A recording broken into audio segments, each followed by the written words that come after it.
The Masons walked into the pediatrician's office to find out what was causing Valerie's recurring headaches.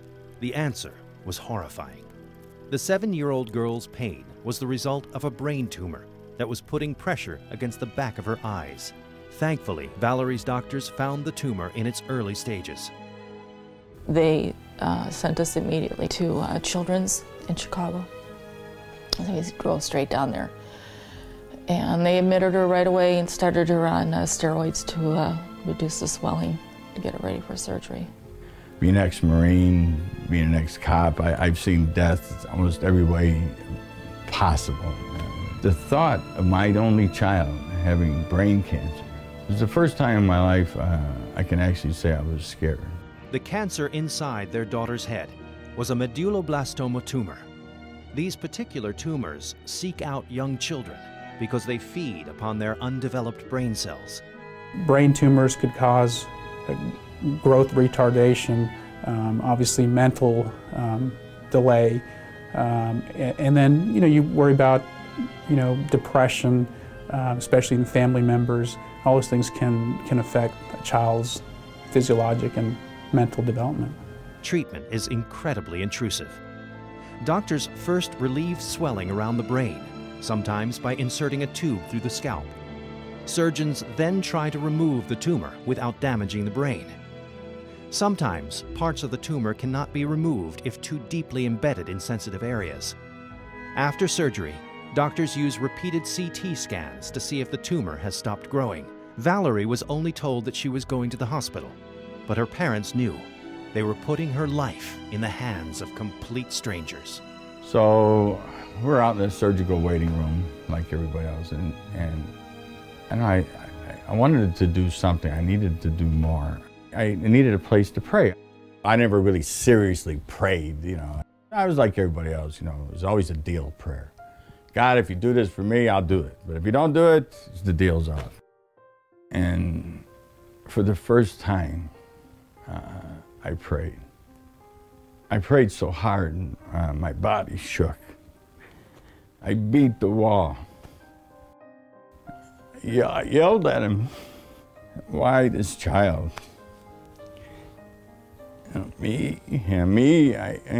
Sins, I got more sins than I couldn't even carry him in a bucket if I wanted to. This child did nothing. And to be going through this, it didn't make any sense. I said to him, if you leave her with me, I'll raise her as an observant Jew and I'll become one. And the surgeon finally comes out into the waiting room, and he took us in a little room. He wanted to talk to us. He says, I got good news and I got bad news. He says, well, it was a medulloblastoma tumor like we thought, and she's going to need radiation and chemo. And he said, so what's the good news?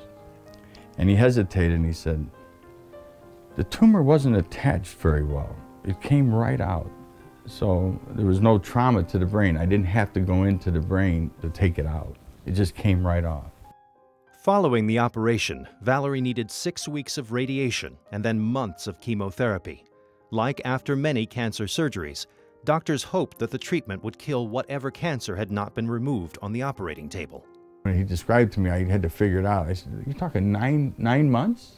You actually want to give my daughter radiation to her brain? Doesn't radiation cause cancer? He just sat me down. He says, could you live with yourself if your daughter dies and you didn't do this? While other children were enjoying their summer vacations, Valerie headed to the hospital for months of chemotherapy and radiation. Brain surgery marked the beginning of a long and agonizing ordeal for the Masons.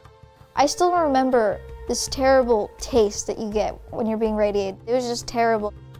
The only way I could really make it go away is they would always tell me when they were going to start, and I'd hold my breath, because it was just the only way I could really seem to find without feeling really sick. She would drive me crazy, constantly questioning the nurses and doctors. It was like, I'm one of those people, okay, whatever you want to do. No, not Val. What are you doing? Why? What's this going to do? Why do I have to take this? I was very frustrated and angry because I was trying so hard, and it was just like everything was against you.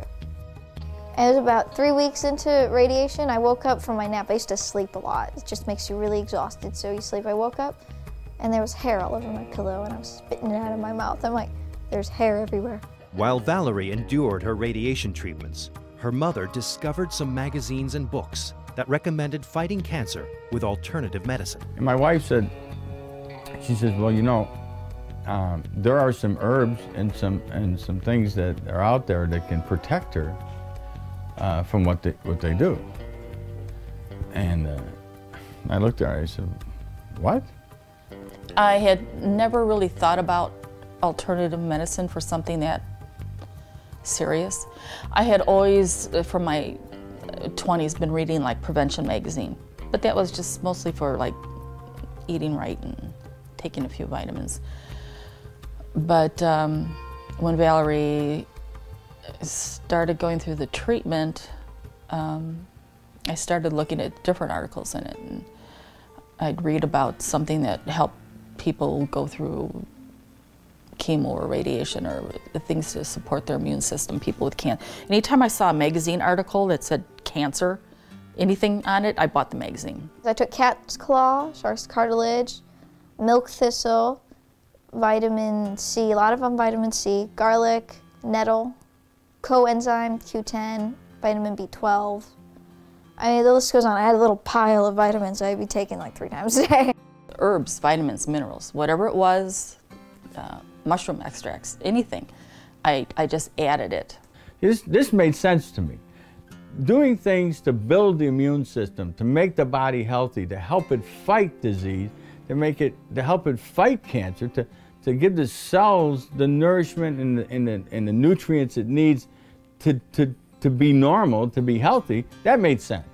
We're staying away from sugar. Sugar is a big thing because cancer feeds on sugar in the body. Well, that's all I need to know. No sugar for Valerie. You know, this family is sugar-free from this day forward.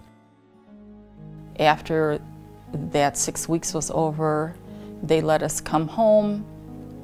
We waited about 2 or 3 weeks for her to kind of regroup because that was really hard on her. And then they started chemo.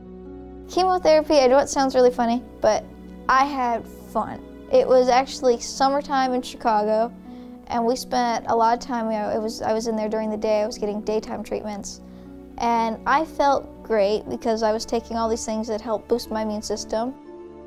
My mom and I, we walked around the city, we took the bus places, you know, we went out to eat. I could eat again, I was very excited, I could eat. It was unusual for anyone to not get sick, you know, frequently during that time or not need transfusions. And you know, and she looked good, even though, you know, she was thin. She didn't look too bad for a skinny little bald kid. I got a call from the oncology at Children's Memorial Hospital. He actually told me over the phone that Valerie's counts are way too good. Something's not right. So he said, well, we want to see what you're doing, because obviously you're doing something that we're afraid that you're countering. You could be hindering what we're doing. This was a moment for me. My wife and I go all the way down to Chicago. It's 45 miles away. We go down there and we meet with these oncologists. Nice men, truly care, I understand. And they take a look, and one doctor's looking, he's reading, he's doing this kind of thing. He flips the page. He hands it in, he says, that's a bunch of voodoo stuff, you know. And I said, what did he say? He said, well, we're done. I said, no, you're not. You called me down here for this special meeting because something's wrong in your mind, because she's not as sick as she should be. She doesn't need more blood. She doesn't have the illnesses and the fevers that you're talking about, you know. I said, that's because, thank God for my wife, that we found a way to make her healthy. While Valerie's disease and required treatments were taking a toll on her young body, the cost of the radiation, chemo, and all the doctor's bills had nearly exhausted the Masons' bank account. Financially, it's pretty devastating because, well, I was homeschooling, so I wasn't working in the beginning. It was hard for Don to concentrate. He missed work. So, you know, your income falls. How do you go to work when your child has just had her brain opened up? The supplements aren't covered by insurance. Which is another travesty that occurs in this industry, this behemoth industry called modern medicine. Go to the vitamin store and I walk out the door $300 later.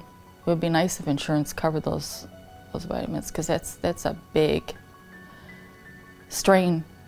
It's you know, it's been a strain. We did have to file bankruptcy the first time.